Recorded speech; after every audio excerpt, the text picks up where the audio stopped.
This is the story of a nightmare, a demon that strikes healthy teenagers and young adults, that robs them of past, present, future, even life itself. You know, schizophrenia is about the most complicated and fascinating disease that people have because it's so complex. It has so many different kinds of symptoms. I heard little voices like angels. I thought I could fly. Feels like my head's exploding. Feels like my head's going into spontaneous combustion, man. Schizophrenia is not split personality. Schizophrenia is not a creative adaptation that an individual makes to an insane world. I'd walk down the street crying. I was crying all the time for no reason, and people would say, "Why is that girl crying?" And I'd explode. I'd say, "Don't you understand?" This is a no-fault disorder. This is not something that's due to a willful child or somebody who just wants to be different. Every voice was God. And so everything they told me to do was a command from God, and I was a good Christian, so I had to do what they said. Schizophrenia is a brain disease that expresses itself in terms of disturbances of thinking and perception and behavior.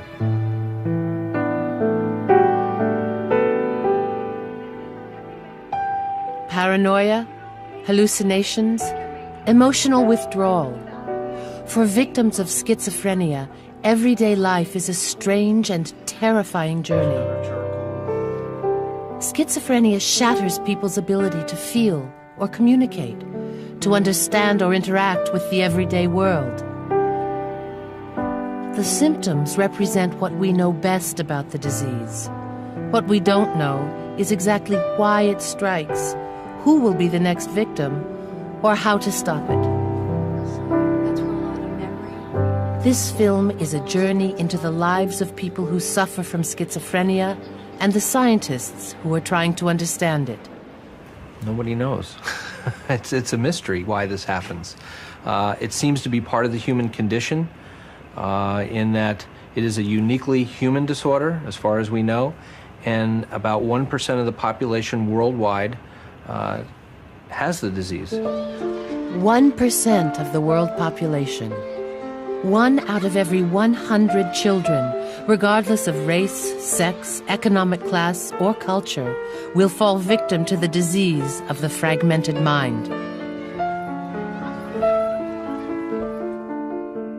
Among its victims, we find prodigies and prophets, great artists, and mass murderers. But mostly, we find ordinary people like ourselves, our brothers and sisters, sons and daughters. This is part of the human condition in that something that some people are going to have. Schizophrenia strikes young men and women, most often between the ages of 15 and 30, and sends them into a state of endless mental agony. I think of it as an extremely tragic disease because it pulls the rug out from people, psychologically speaking, right when they're entering the time of their life. In schizophrenia, it's totally silent for up to 2 decades during infancy, childhood, and early adolescence. You have people who are valedictorians and the best athletes in school, the most popular individuals, and boom, they develop schizophrenia and everything changes. Do you think you've had a difficult life? Oh yeah, I've had a lot of suffering in my life. I've had a lot of suffering, yeah. Do you think your life has been harder than like other people? Much harder than most people I know. How can you ask that question when I've had 71 psychiatric institutionalizations? Steve was the eldest son of a family from Scarsdale, New York. As a child, his brain was a gift of the gods. It carried him through the best schools in the country. As an adult, it turned against him, drove him into mental institutions not 71, but 76 times. Steve blamed his problems on his mother, who was overprotective. His mother blamed it on his father, who was oversensitive.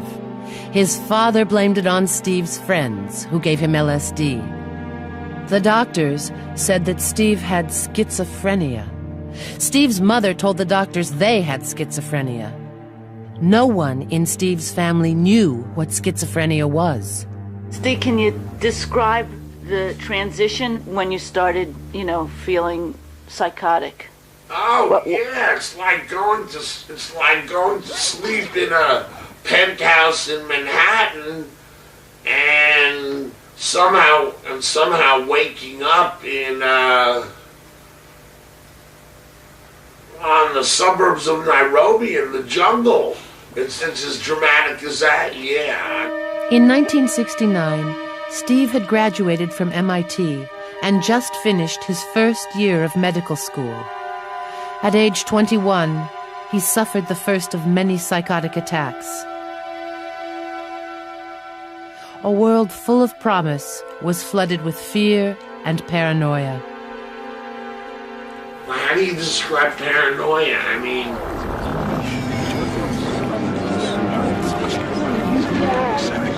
paranoia becomes just so incredibly intense that the feeling that everybody in the room knows what you're thinking,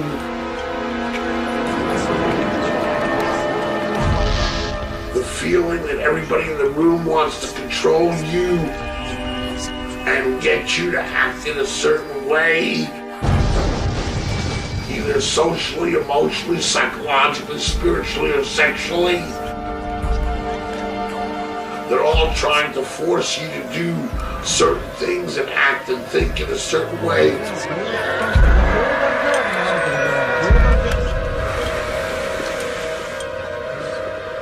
For Steve, life became a painful roller coaster ride between madness and clarity, and his own brain became his worst enemy.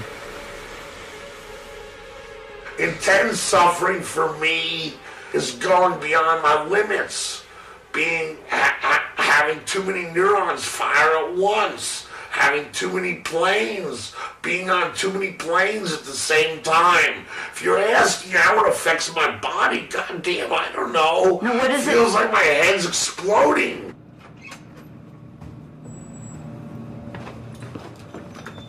Inside this box is the most sophisticated computer known to man.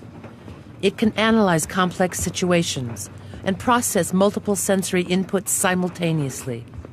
Inside this box is a human brain. At the Harvard Brain Tissue Resource Center in Massachusetts, Dr. Stephen Vincent and his staff search for clues to the causes of insanity by studying the difference between healthy and diseased brains. Every time we have a brain here that we're processing, my staff and myself are constantly in awe of the miracle of what it is and the power of what it is and the ultimate mystery of what the human mind is and how the human brain functions. A convoluted mass of fatty tissue, blood vessels, and fluid weighing under 2 pounds on average, the human brain has been the subject of clinical research for generations. This brain was alive only 4 hours earlier. Scientists have found visible differences in the size and shape of certain regions of the brains of some people with schizophrenia, but the findings are not consistent.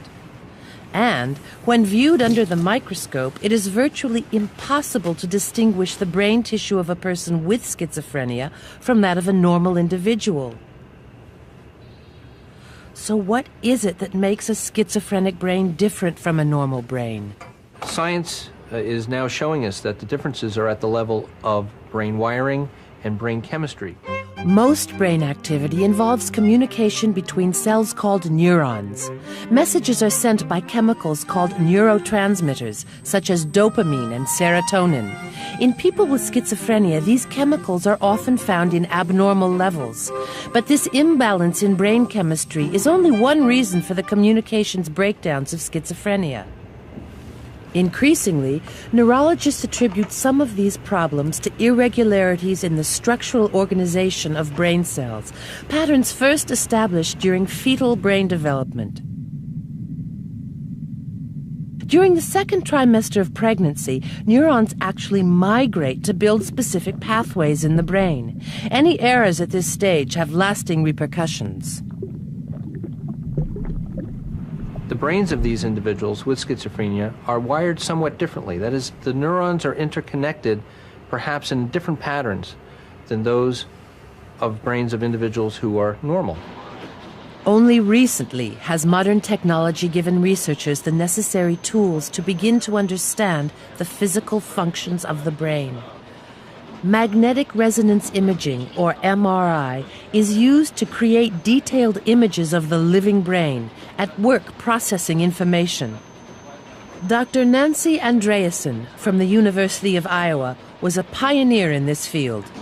The most compelling evidence for what is wrong with the brain in schizophrenia comes from functional imaging studies, where we can measure the circuits in the brain. Circuits are areas that are interconnected with one another and that have to communicate with one another. You can think about it as, programs on a computer making calls here and there for pieces of information or whatever. And in schizophrenia, those circuits aren't working right, and they're calling up connections, and they're misconnecting. And because they're misconnecting, sometimes people get the wrong information and hear voices when they shouldn't, or they misinterpret things that they see. Scientists believe the problems are in part genetic. Human brain wiring begins at conception. Sensitive ultrasound imaging now allows researchers to monitor development of the fetal brain inside the womb. In those early stages where neurons are being generated and they're migrating to their final positions and sending out branches to connect to other brain cells, it is thought that there may be some differences in the way that's happening with individuals who eventually are diagnosed with schizophrenia in their young adult time. By tracking subjects from the womb right on through onset of the disease, researchers hope to pinpoint when and how the structural damage of schizophrenia strikes the brain. We know how parts of it work. We know a lot about neurochemistry and receptors and development of the brain, but piecing that all together as a functioning whole unit of a human being with emotions and memory and personality, that we don't understand.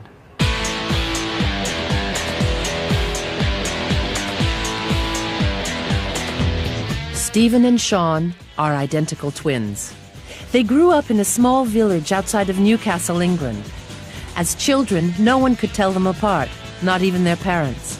Same genes, same family, same environment. But today there is one big difference. At the age of 30, one is healthy. One has schizophrenia. How has he changed? He's a lot quieter now, and more in himself, And he's like more lethargic. He doesn't get motivated much. Once open and uninhibited, today Sean hardly ever ventures outside of his home. As boys, the twins were indistinguishable and inseparable. Whatever they did together. They started a rock band. They played soccer, partied, drank, and experimented with drugs. Sean's talents led him to one of England's top art schools. At 20, he was designing award-winning logos for a prestigious graphic design company in London. Then, his mind and his life collapsed. It was like I was getting distinctions and that, which is like the highest grade you can get. And we used to do like freelance work, sometimes for proper companies. Could you do that today, do you think? Oh, no, it's too much pressure on that type of work. I mean, you've got to meet deadlines and everything.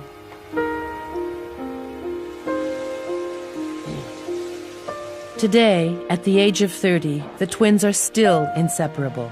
The disease that has shattered Sean's childhood dreams has leveled his brother Stephen as well. Both men are unemployed. Stephen is devoted to helping his brother cope in a chaotic world. The two are inseparable, but no longer indistinguishable.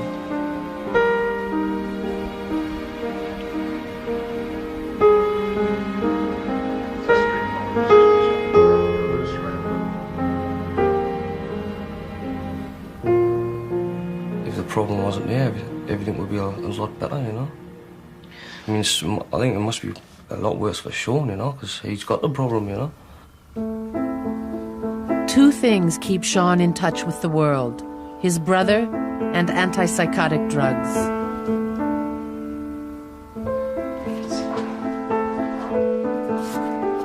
If I didn't take the medication, I'd be locked up now.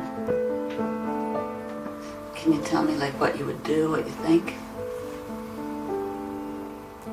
Probably just start fighting or try and kill someone. Did you ever worry that you were going to get the same disease? I still do, you know. I mean, it's probably a possibility, I don't know. A possibility what? That I could get it, you know. I don't see why not. If he's getting it, and we are twins. Wait, did you want to? Once a year, Stephen and Sean leave their hometown, bound for the London Institute of Psychiatry, where they are subjects in a study of twins and schizophrenia. After 10 years of living with this destroyer of the human spirit, Stephen hopes the study will confirm that his brain has escaped the disease. Sean is hoping that someday science will come up with a cure for an affliction that from its very onset buried him in a state of confusion and paranoia. First I thought I was turning telepathic and I could read people's minds and that because I didn't know what was going on. And then I thought it might be like spirits or ghosts or something. The first terrors of schizophrenia are only heightened by the victim's inability to comprehend the symptoms of onset. At first, Sean had no idea what was happening. Vivid hallucinations and growing paranoia convinced him that he was possessed. Soon, he believed that his own brother was part of a plot against him. As time went on, it got that much that he was questioning us all the time. And I thought, hold on, this is getting serious, you know. He actually thinks that I'm saying things against him or plotting something. Sean's psychosis was not the first time the twins had encountered the disease. When the boys were 5 years old, their mother was hit by schizophrenia and her sanity shattered forever.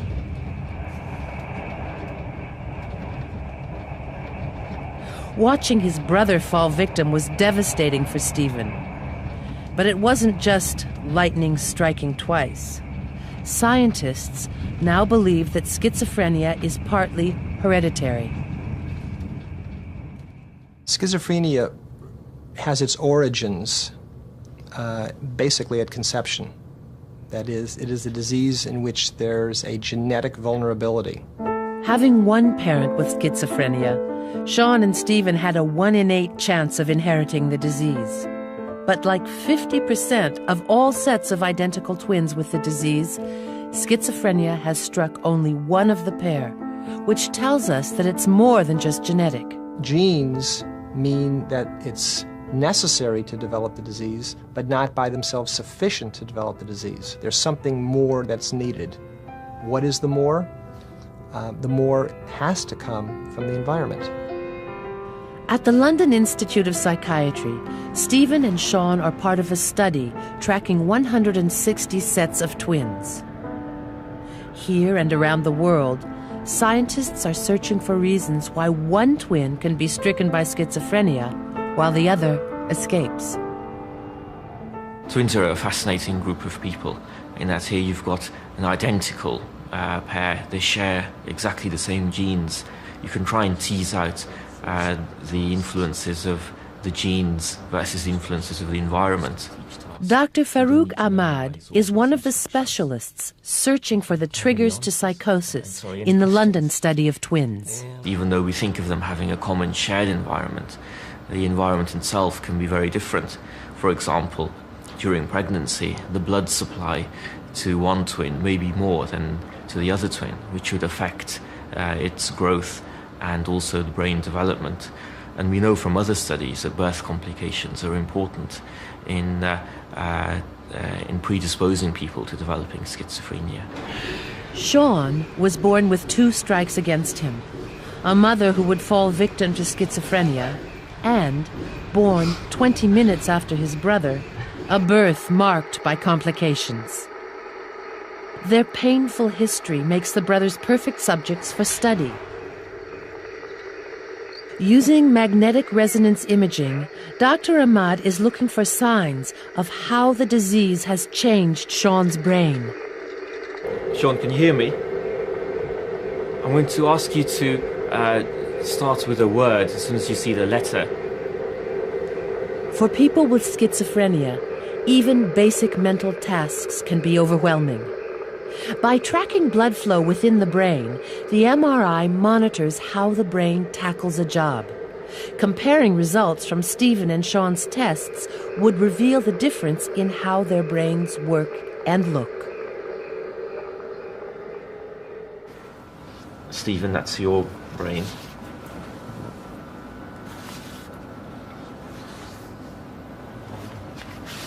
So I've got one. Yes, you have got one. And so you both have got one. We've never found anyone without a brain yet.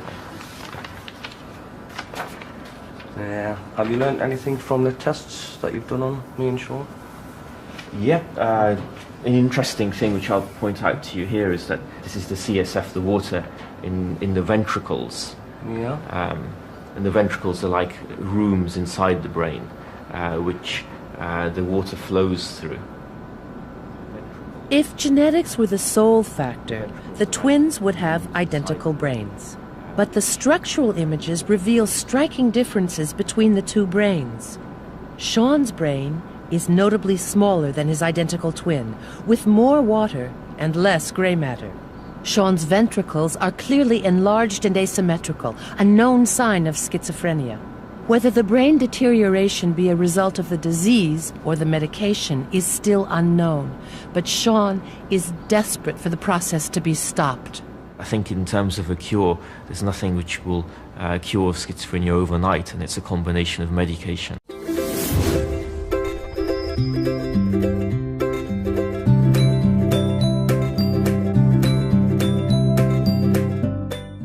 Social inputs and psychological inputs.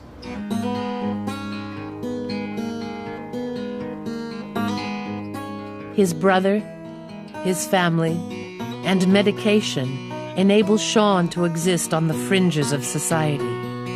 But he is a shadow of his former self.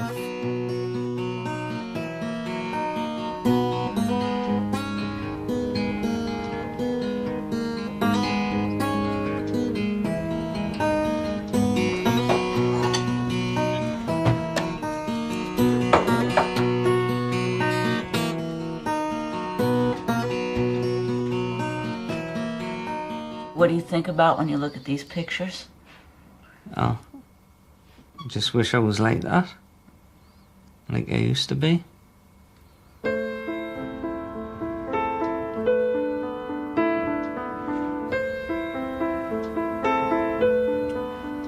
you think it's unfair somewhere? I mean, do you feel like just unjust?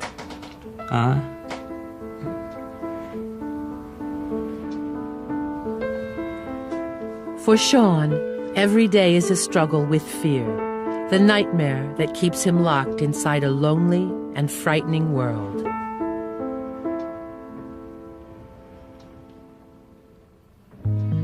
Insanity is an ancient affliction, perhaps as old as humanity itself.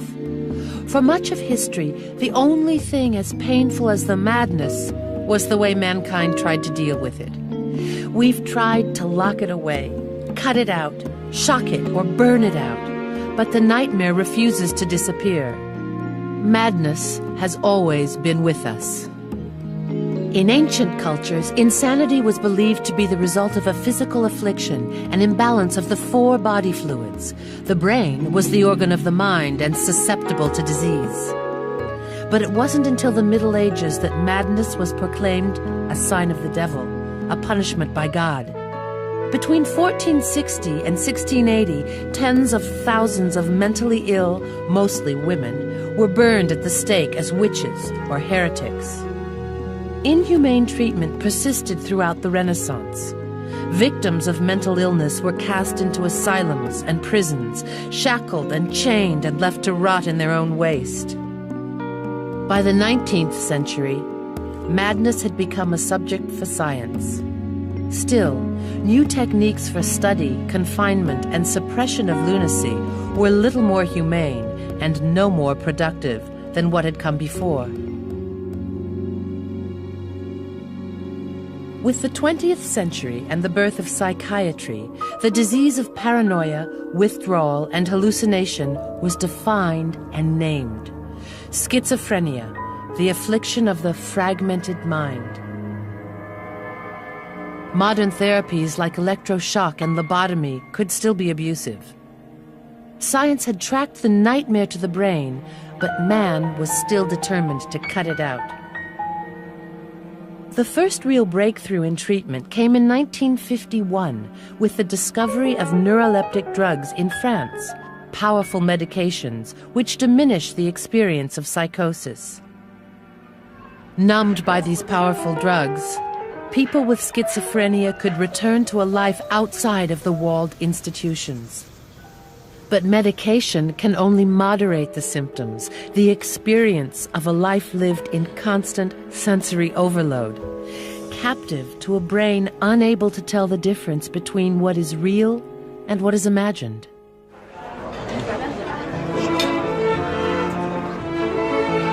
Imagine a world where a busy restaurant feels like the front lines of a battlefield. Where every sound, every voice, every note of music were all firing at you at the same volume.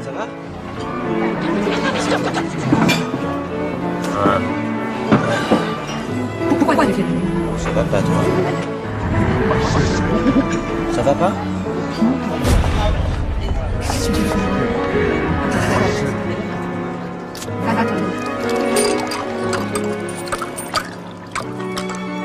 Imagine that in every glance you felt people were reading your mind, injecting thoughts into your head. That all of those imagined voices inside of your head are screaming at once in a language you don't understand. Excusez-moi, monsieur, vous désirez un apéritif? Imagine living trapped in a world with no boundaries between self and other. No border between your own thoughts and the thoughts of others.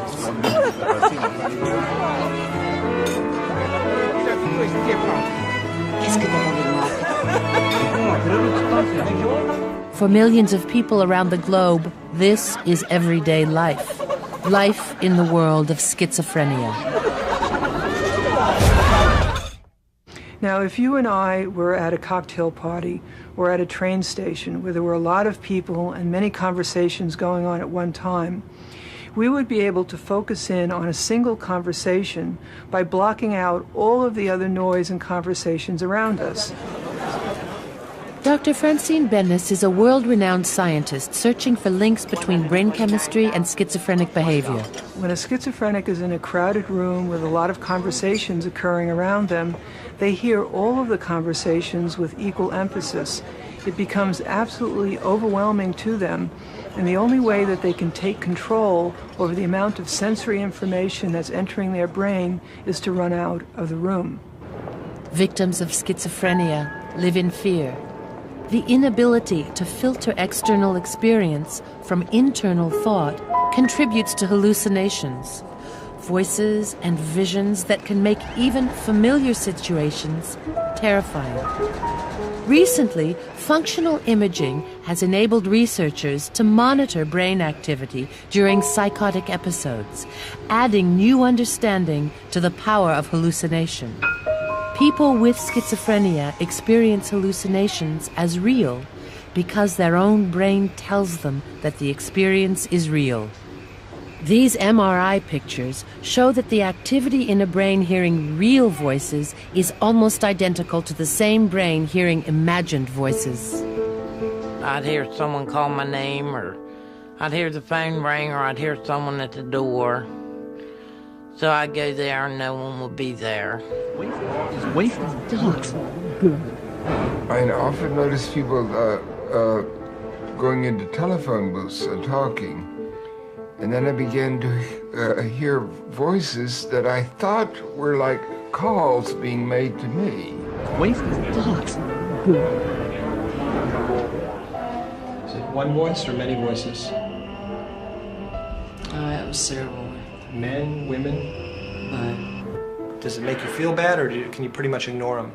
Well, I try to ignore them, but sometimes it does make me feel bad. I see.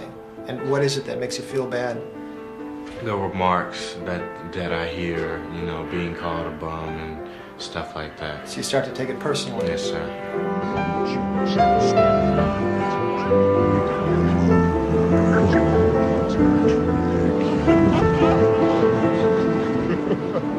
I hear, sometimes I hear voices, I hear names that are talking to me, but the voices don't have names. I don't hear the voices. I don't know what the voices mean.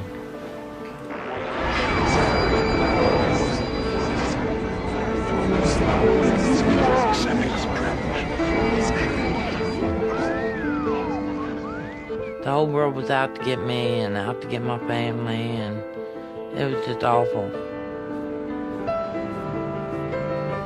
For many victims, mental illness is a lifelong trap.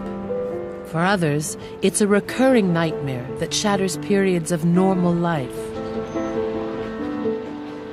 It takes an exceptional mind to cross the frontier between sanity and madness at will.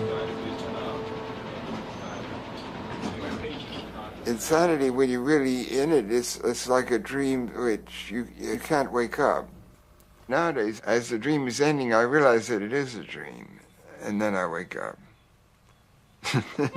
John Nash Jr. represents two of the greatest extremes of the human mind, a Nobel Prize-winning mathematician and a long-time victim of schizophrenia. As a graduate student in 1950 at Princeton University, Nash helped pioneer an entirely new field of mathematics called game theory. His groundbreaking ideas are at the root of modern economic theory.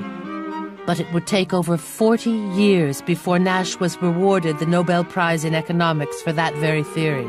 40 years because, in 1959, at the age of 30, his remarkable mind short-circuited, and John Nash Jr. was hospitalized against his will for schizophrenia. The first time I was taken to the McLean, which is a very highly rated hospital, there were policemen. I struggled with them a little at the doorway, but resistance was futile. And we realized I'd been captured like a chess man on a chessboard. For the next 30 years, Nash's life swung back and forth, from the depths of insanity to the heights of intellectual reasoning, from homelessness in the streets of Europe to an honorary position at Princeton. His brain was subjected to insulin treatment, electroshock, high doses of medication. And still today, Dr. Nash is in a constant struggle between irrational and rational thinking. So ultimately, I managed to get beyond hospitalization, but without actually being sane. But it, in a sense, was a sort of forced lucidity. I was forced to accept normal thinking. So when I returned to the delusional thing, I felt like I was escaping from having been under thought police that were forcing me to behave normally. John Nash had 2 sons before he developed schizophrenia. Nash has passed on both his genius and his schizophrenia to his younger son, Johnny. Dr. Nancy Andreasen has come to meet with Nash, his wife Alicia, and their son as she pursues her research in the links between creativity and mental illness. So, you're a psychiatrist? I'm a psychiatrist, yeah. What's your name? My name's Nancy. Nancy. Andreasen is last name. I see. I'd like a little bit about what you were interested in when you were growing up. Your experiences playing chess. Okay, just leave me with questions and I'll try to answer them. Okay. When you first started having symptoms, as we would say... I was in my teens. You were in your teens. I was a born-again Christian. I was a fanatic. I was a religious fanatic. And the voices I heard, I interpreted them all as God, you know.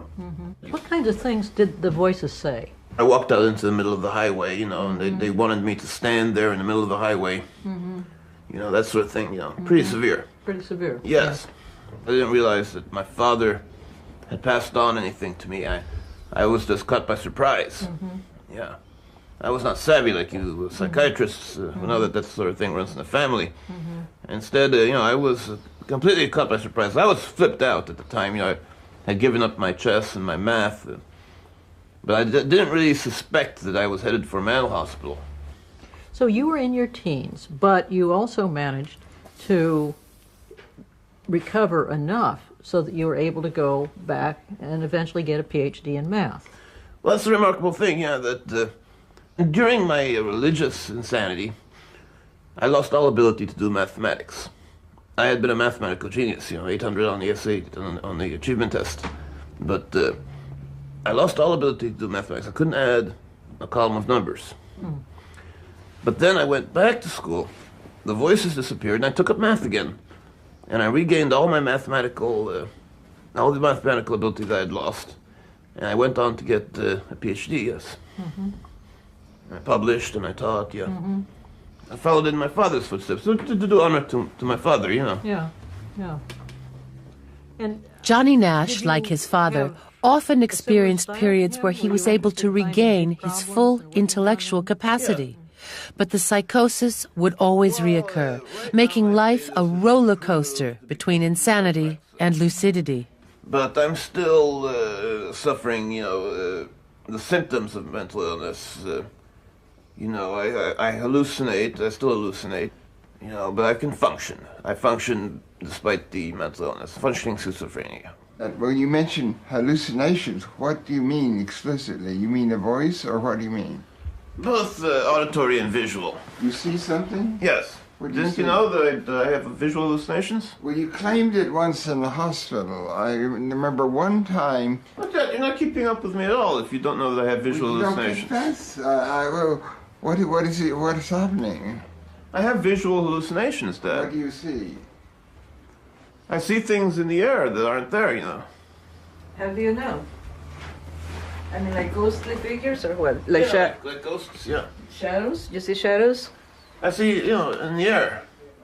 So it must be shadows, right? What do you see in the air? You could call them shadows. And he hasn't even kept up with me. Well, you haven't said that well, you it's see real something. hard. We don't see it. You have to tell us that you see. It's you know, your parents are not your doctors, and so they don't want to intrude on your life. That's too bad. Well, it's been a pleasure. It's been very nice talking to you. Thanks very much.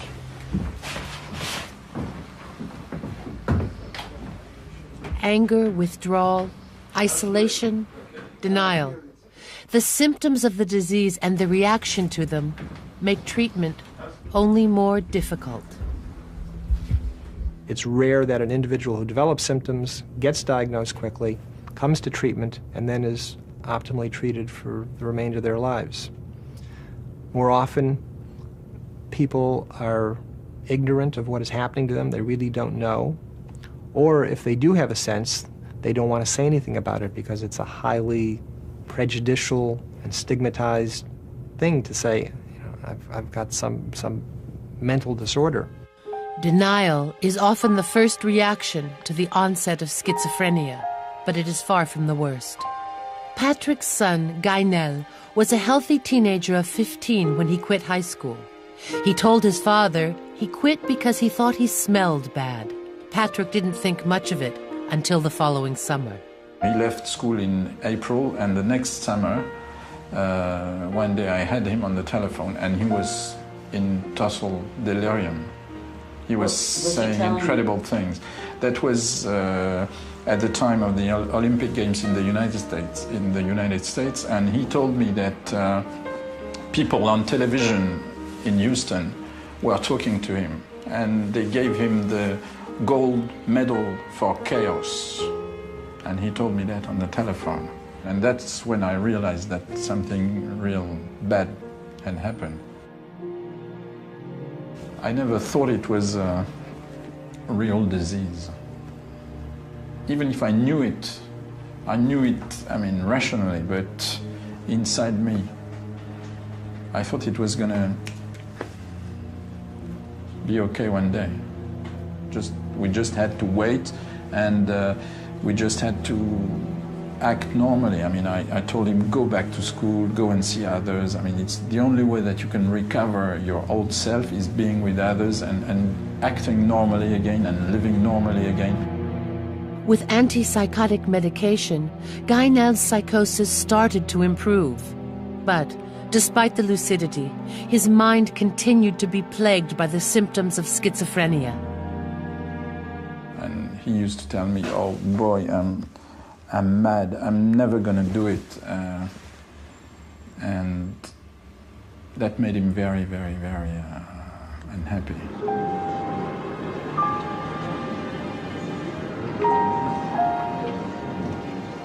That brought us to that day when I think he felt so bad and he was kind of depressed that he suddenly decided that he couldn't do it anymore. So he just said he was going out to the cafe to have a cup of coffee, and he went straight into the subway and under the train. And that was it.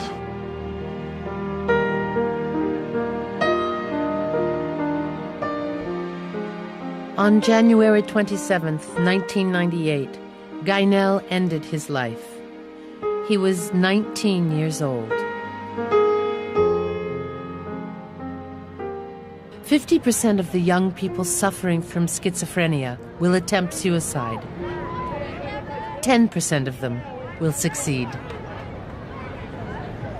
The sad part is that the longer a person remains actively symptomatic, the more time the disease has to progress, damage begins to accumulate in the brain, and the less responsive they are to treatment, and the poorer their prognosis becomes.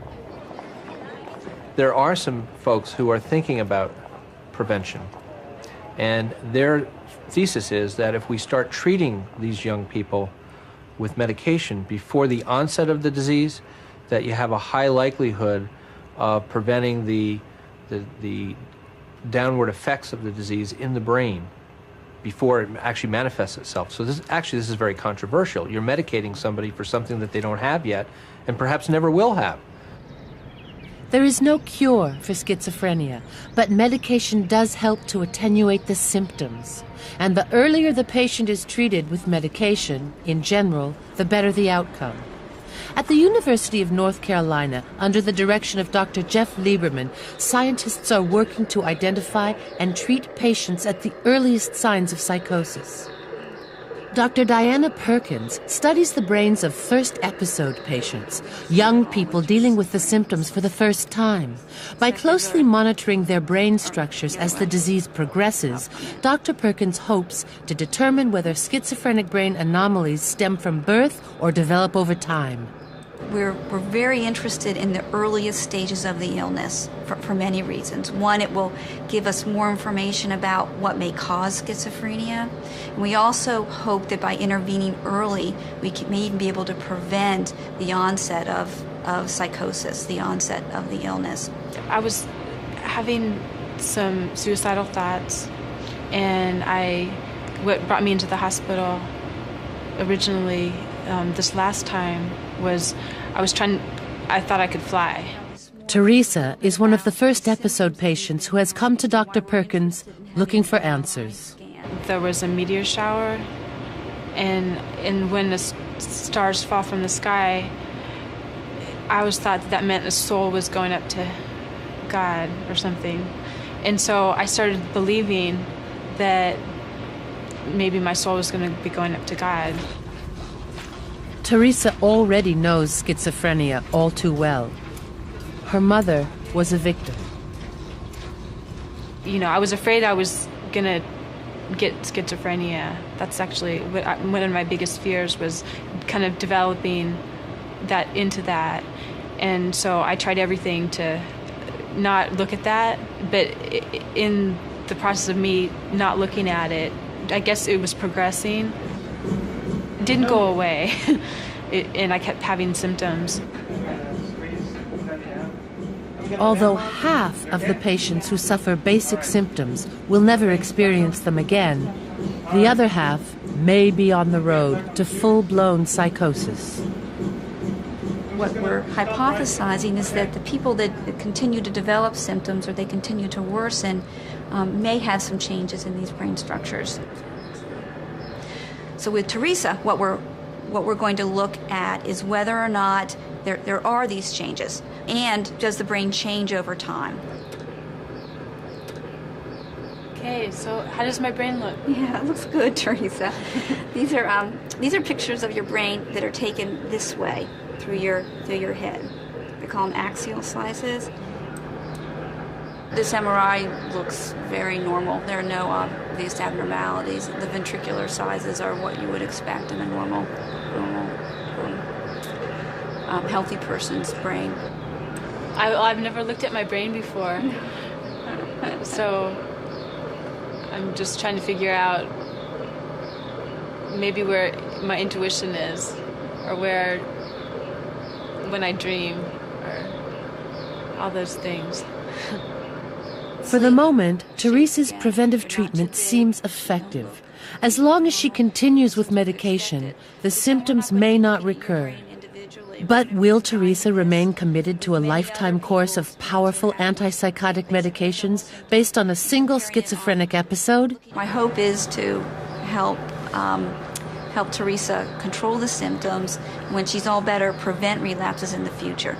But we don't know how long people should stay on medication. And it's tough to commit to lifelong medication with just one episode. That's the kind of thing that Teresa and I will be talking about over time. How I see my future today. That's kind of a hard question for me to answer, because I'm just taking this a day at a time, literally. One day at a time, on the razor edge of paranoia and hallucination, day after day, until the day medical science breaks down the walls of madness. I think we're getting better and better at treating schizophrenia, and now the majority of patients with schizophrenia live in the community and often are very well, and may require only short admissions into hospital. Considering from where we've come in terms of our knowledge of schizophrenia, we know a great deal now, but we're on the verge of knowing an enormous amount more that will make a huge difference in our ability to diagnose and treat this disorder. And I really believe that we have the opportunity almost within our grasp to prevent or develop a cure for schizophrenia. I'm hopeful that there'll be more effective treatments will come to pass. The more we learn from basic science research, the more ammunition is available to design new medications that will be more effective with fewer side effects. And it's quite possible that in the future there may be a cure. Modern advances in medication have freed the victims of schizophrenia from the shackles of institutional life, but they remain the prisoners of their own minds. For Sean, support from his twin brother gives him strength to live. He continues to draw whenever he finds the peace of mind. Teresa is working as a mother's aide while pursuing her artwork. Dr. John Nash is developing new mathematical theories at Princeton. And his son Johnny is living at home and struggling with his persistent hallucinations. Steve Weiner died on March 28, 1998, at the age of 49, of complications stemming from his constant bouts with mental illness.